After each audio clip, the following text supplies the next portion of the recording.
crescendo por meio da tentação.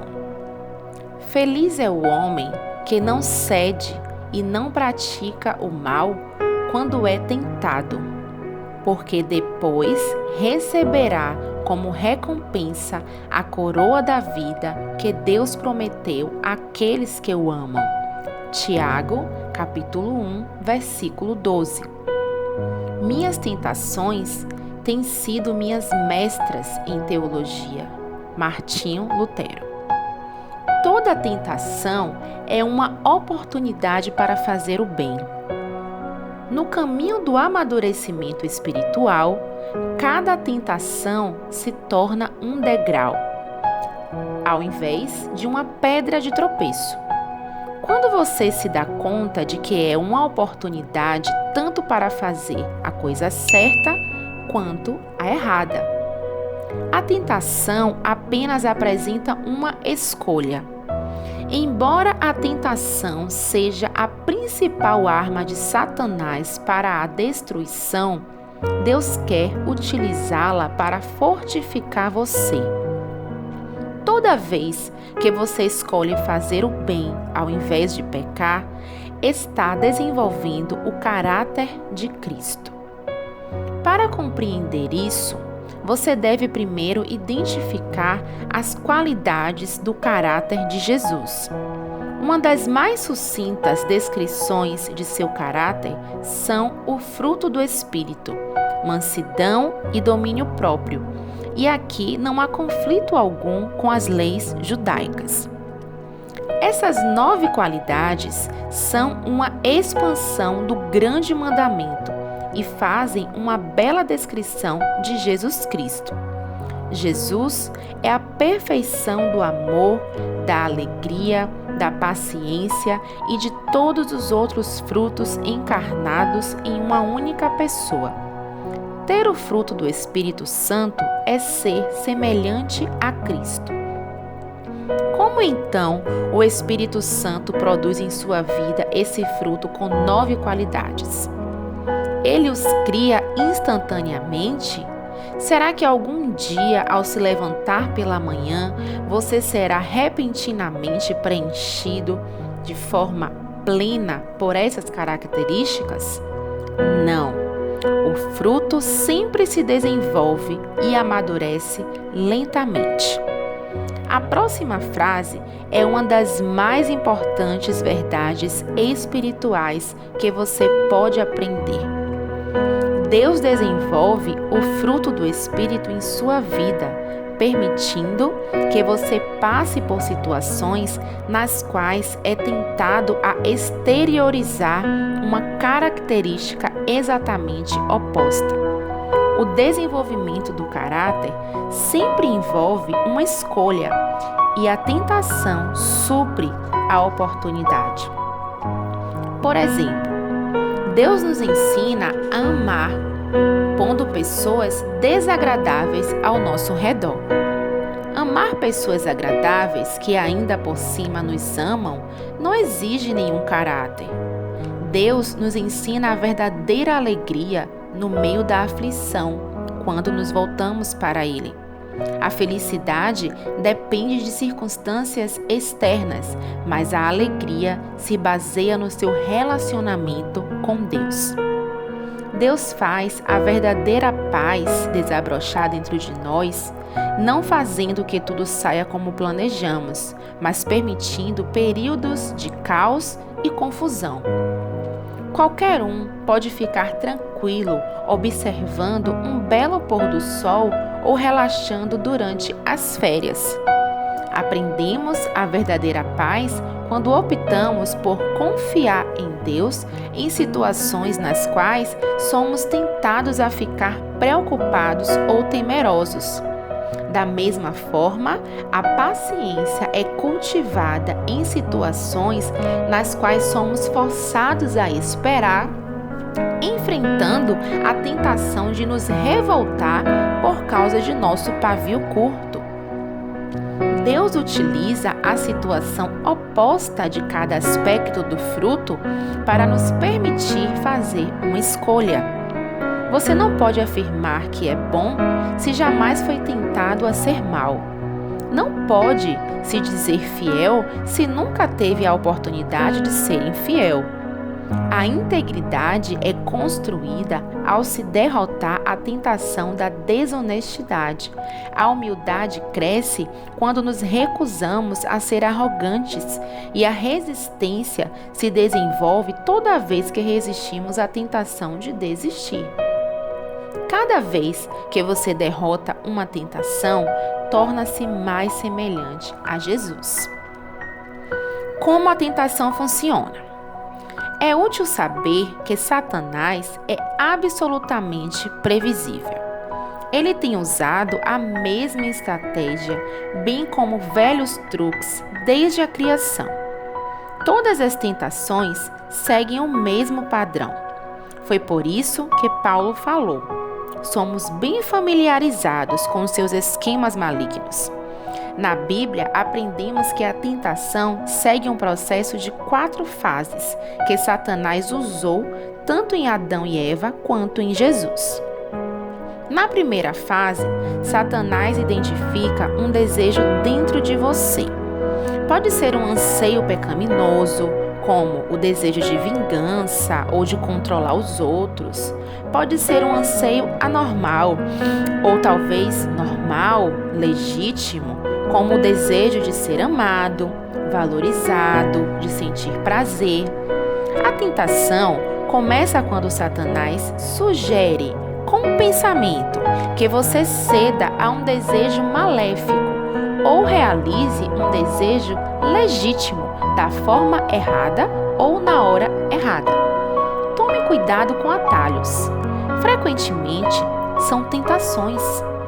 Satanás sussurra: você merece isso. Você deveria ter isso agora. Vai ser emocionante, confortante, vai ser e fazer que você se sinta melhor. Pensamos que a tentação está ao nosso redor, mas Deus diz que ela começa dentro de nós. Se você não tiver o desejo interno, a tentação não tem como atraí-lo. A tentação sempre começa na sua mente e não na circunstância onde ela ocorre. Jesus disse: pois do interior do coração dos homens vêm os maus pensamentos, as imoralidades sexuais, os roubos, os homicídios, os adultérios, as cobiças, as maldades, o engano, a devassidão, a inveja, a calúnia, a arrogância e a insensatez. Todos esses males vêm de dentro. Tiago nos diz que existe um exército inteiro de maus desejos dentro de vocês. A segunda fase é a dúvida. Satanás tenta fazê-lo duvidar do que Deus disse sobre o pecado. Será que é mesmo errado? Será que Deus realmente proibiu fazer isso? Não é possível que Deus tenha proibido isso para outro povo, em outra época. Deus não quer que eu seja feliz? A Bíblia adverte: cuidado, não deixem os maus pensamentos ou as dúvidas levarem algum de vocês a se afastar do Deus vivo. A terceira fase é o engano. Satanás é incapaz de falar a verdade e é chamado pai da mentira. Tudo que ele lhe disser será falso ou nada além de uma meia-verdade.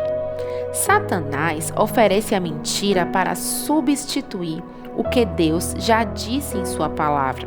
Satanás diz: você não vai morrer. Você será mais esperto que Deus. Você pode se dar bem com isso. Ninguém vai saber. Vou resolver os seus problemas. Além do mais, todos estão fazendo isso. É apenas um pecadinho, mas um pecadinho é como uma gestação recente. Acabará aparecendo. A quarta fase é a desobediência. Você acaba agindo de acordo com a ideia com que vinha brincando em sua mente. O que começou como uma ideia nasce como uma conduta. Você cede a qualquer coisa que chamar sua atenção. acredita nas mentiras de Satanás e cairá na armadilha sobre a qual Tiago alertou. As pessoas são tentadas quando são atraídas e enganadas pelos seus próprios maus desejos. Então, esses desejos fazem com que o pecado nasça, e o pecado, quando já está maduro, produz a morte. Não se enganem, meus queridos irmãos. Superando a tentação. Compreender como a tentação funciona é proveitoso em si, mas existem passos específicos a ser tomados para que você a supere. Primeiro, recuse-se a ser intimidado. Muitos cristãos são aterrorizados e desmoralizados por pensamentos perturbadores, sentindo-se culpados por não estar além da tentação. Eles se sentem envergonhados tão somente por ter sido tentados. Isso é má compreensão da maturidade espiritual. Você jamais irá se livrar da tentação. Em certo sentido, você pode considerar a tentação uma lisonja. Satanás não tem de tentar aqueles que já realizam sua vontade diabólica. Estes já pertencem a ele. A tentação é sinal de que Satanás odeia você e não sinal de fraqueza ou de vida profana. Isso também faz parte de nossa natureza, pois somos humanos e vivemos em um mundo fora da presença de Deus. Não fique surpreso, abalado ou abatido por isso. Seja realista quanto à inevitabilidade da tentação. Você jamais poderá evitá-la completamente.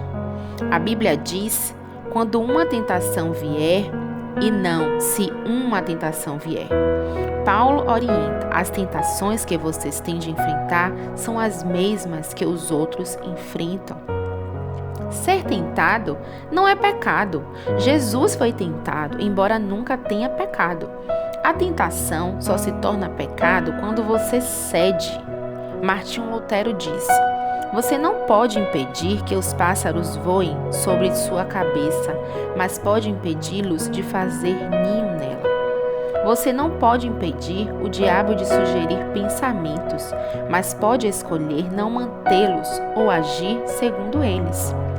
Por exemplo, muitas pessoas não sabem a diferença entre atração física ou estímulo sexual e desejo sexual ilícito. Não são a mesma coisa. Deus fez de cada um de nós um ser sexual, e isso é bom. Atração e estímulo são reações naturais e espontâneas à beleza física, enquanto o desejo sexual ilícito é uma atitude deliberada. Desejo sexual ilícito é a escolha de cometer em sua mente o que você gostaria de fazer com seu corpo. Você pode ser atraído ou mesmo estimulado, sem escolher pecar, pela cobiça sexual. Muitas pessoas, principalmente os homens cristãos, sentem culpa quando os hormônios que foram dados por Deus funcionam. Quando automaticamente notam uma mulher atraente, presumem que é desejo sexual ilícito e se sentem envergonhados e condenados. Mas a atração não é desejo sexual ilícito até que você comece a insistir nela. Na verdade, quanto mais próximo de Deus você ficar, mais Satanás se esforçará para tentá-lo. No instante em que você se torna filho de Deus, Satanás, como um assassino de aluguel, fecha um contrato para acabar com você. Você é seu inimigo e ele conspira para sua derrocada. Às vezes, enquanto você ora, Satanás irá sugerir um pensamento mau ou bizarro apenas para distraí-lo e envergonhá-lo. Não fique assustado ou envergonhado com isso, mas perceba que Satanás teme suas orações e tentará de tudo para interrompê-las. em vez de ficar se condenando com pensamentos como pude pensar uma coisa dessas, trate-o como uma distração de Satanás e volte imediatamente a se concentrar em Deus. Segundo, reconheça seu padrão de tentação e esteja preparado para ele. Existem determinadas situações que o deixam mais vulnerável a tentações do que outras. Algumas circunstâncias o farão tropeçar quase imediatamente, enquanto outras não incomodam muito. São situações especiais para suas fraquezas e você precisa identificá-las, porque Satanás certamente as conhece. Ele sabe exatamente o que o faz cair e trabalha constantemente para colocá-lo nessas circunstâncias. Pedro adverte: estejam alertas. O diabo está pronto para atacar, e o que mais lhe traria satisfação seria pegá-los cochilando. Pergunte a si mesmo: quando sou mais tentado? Em qual dia da semana? A que hora do dia? Pergunte: onde eu sou mais tentado? No trabalho? Em casa? Na casa do vizinho? Em um bar? No aeroporto? Ou em um hotel fora da cidade? Pergunte: quem está comigo nos momentos em que sou mais tentado? Amigos? Colegas de trabalho? Uma multidão de estranhos quando estou só? Pergunte também: como normalmente me sinto quando sou mais tentado?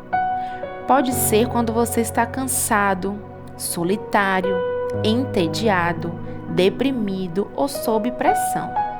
Talvez seja quando você está magoado, zangado, preocupado ou após um grande sucesso ou momento de enlevo espiritual. Você deve identificar seu padrão característico de tentação e então se preparar para evitar tais situações tanto quanto possível. A Bíblia diz continuamente para nos prevenirmos, preparando-nos para enfrentar a tentação.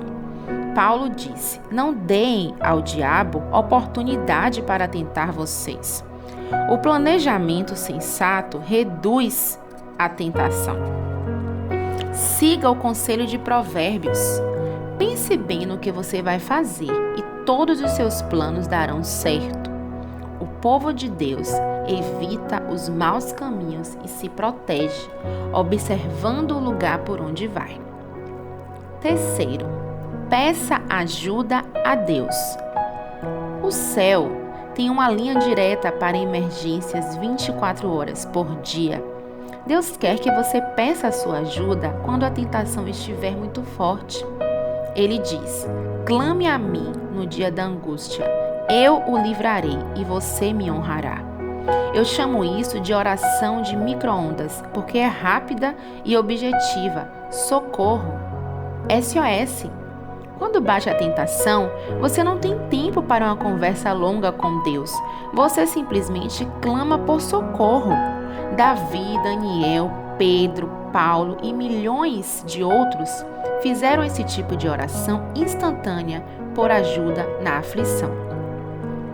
A Bíblia garante que nosso pedido de socorro será ouvido, porque Jesus se compadece de nossa luta. Ele enfrentou as mesmas tentações que enfrentamos. Não temos um sumo sacerdote que não possa compadecer-se das nossas fraquezas, mas sim alguém que, como nós, passou por todo tipo de tentação, porém sem pecado. Se Deus está esperando para nos ajudar a derrotar as tentações, por que não pedimos sua ajuda com mais frequência? Falando com franqueza, às vezes é porque não queremos ser ajudados. Queremos ceder à tentação, embora saibamos que é errado. Nesses momentos, pensamos saber mais do que Deus o que é melhor para nós. Em outros momentos, ficamos envergonhados de pedir auxílio a Deus, porque vimos cedendo à mesma tentação várias e várias vezes. Mas Deus jamais se irrita, se aborrece ou perde a paciência. enquanto continuamos nos voltando para Ele. A Bíblia diz: tenhamos confiança e cheguemos perto do trono divino, onde está a graça de Deus. Ali receberemos misericórdia e encontraremos graça sempre que precisarmos de ajuda. O amor de Deus não se esgota e sua paciência dura para sempre. Se você tiver de clamar pela ajuda de Deus 1000 vezes por dia a fim de derrotar uma tentação em particular, Ele ainda estará ávido para lhe dar misericórdia e graça. Então venha corajosamente à presença de Deus. Peça-lhe forças para fazer a coisa certa e depois espere que Ele lhe supra. As tentações nos mantêm dependentes de Deus. Assim como as raízes crescem mais fortes quando o vento sopra contra a árvore, todas as vezes que enfrentam a tentação, você se torna mais semelhante a Jesus. Quando você tropeça, o que certamente ocorrerá, isso não é fatal. Em vez de ceder ou desistir, busque a Deus. Confie que Ele o ajudará e lembre-se da recompensa que espera por você.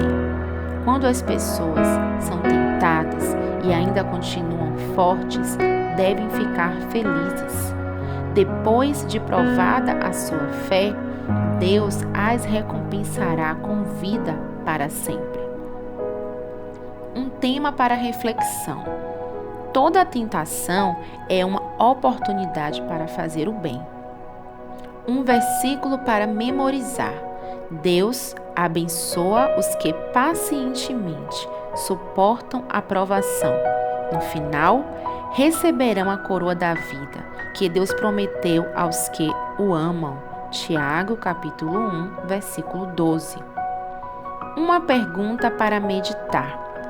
Que atributo do caráter cristão posso desenvolver derrotando a tentação mais frequente em mim? Aqui é Susan Santana e esse foi mais um momento de reflexão. Se você gostou, se inscreva, curta e compartilhe. Até mais!